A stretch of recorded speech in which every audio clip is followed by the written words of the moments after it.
Man is unlike anything else in creation. He sits there with these divine qualities and simultaneously these very earthly qualities. We're told in Genesis chapter 1:26 that God has made man in his image, and by his likeness has he made him. And this is a really important distinction because man is unlike anything else in creation. He sits there with these divine qualities and simultaneously these very earthly qualities. And it's the tension between the two, the tension between the earthly and the divine that comes to define man's interaction with other humans and the divine throughout the book.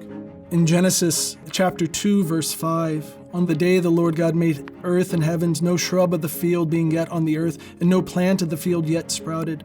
For the Lord God had not caused rain to fall on the earth. There was no human to till the soil, and wetness would well from the earth to water all the surface of the soil. Then God fashioned the human, humus from soil, and blew into his nostrils the breath of life, and the human became a living creature. This is Robert Alter's translation of Genesis, and he's trying to depict for us in English the wordplay that's there in Hebrew.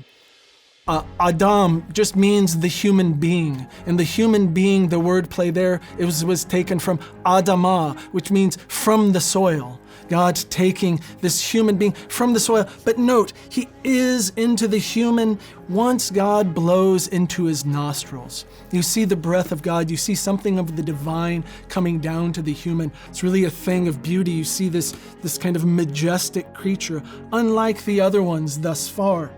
And I think the most startling statement in the entirety of these opening chapters, of the first 3 chapters of Genesis, comes now here in verse 18.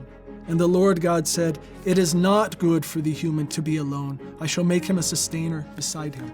For the first time, if you go back to Genesis chapter 1, God repeatedly says, "And it was good, and it was good, and it was good." Every act of creation is good. All things are good in this narrative. But now we are going to get a key insight with regards to the human and really what it means to be a human. Because for the first time we are told that something is not good. And it is not good that man is alone. This comes to help us understand that we aren't these autonomous beings answerable to no one. We would like to say we're only answerable to God, but even here we understand there is something about what it means to be the human here, that being in isolation is wholly unacceptable. And so what does God do? He starts fashioning animals. The Lord fashioned from the soil each beast of the field and each fowl of the heavens, and brought each to the human to see what he would call it. Whatever the human called a living creature, that was its name. But of course, we're told after all of this, there was no sustainer found for the human in these animals. Verse 21, and the Lord God cast a deep slumber on the human, and he slept. And he took one of his ribs and closed over the flesh where it had been. And the Lord God built the rib he had taken from the human into a woman, and he brought her to the human. And the human said, "This one at last, bone of my bones and flesh of my flesh, this one shall be called woman. For from man was this one taken." It's this beautiful moment, because what we see here with regards to humankind's notion of personhood is that it's a corporate personhood.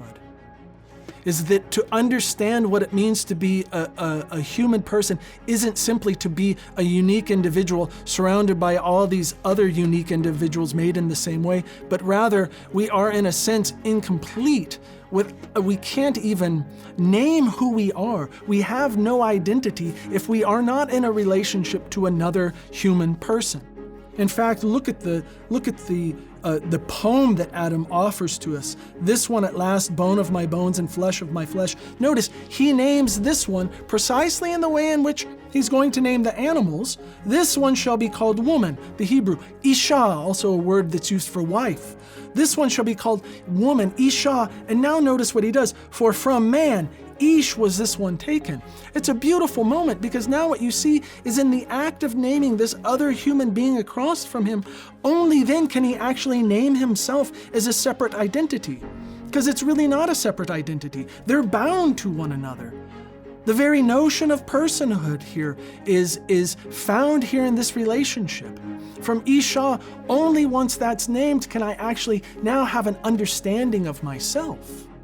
And so this begins to stake out what the human to the human relationship is. And then what we will see come chapter 3 is a fall, is a disruption, is a rupture of this human to human relationship. And it turns out the rupture in this human to human relationship, where she is to be a sustainer to him, he is to find his own personhood there in Isha. What we'll find here is it's also a disruption in the divine and human relationship. Thank you for watching. We hope you're enjoying our highlight series and invite you to explore all of Hillsdale College's online courses. They are free and for everyone who loves to learn.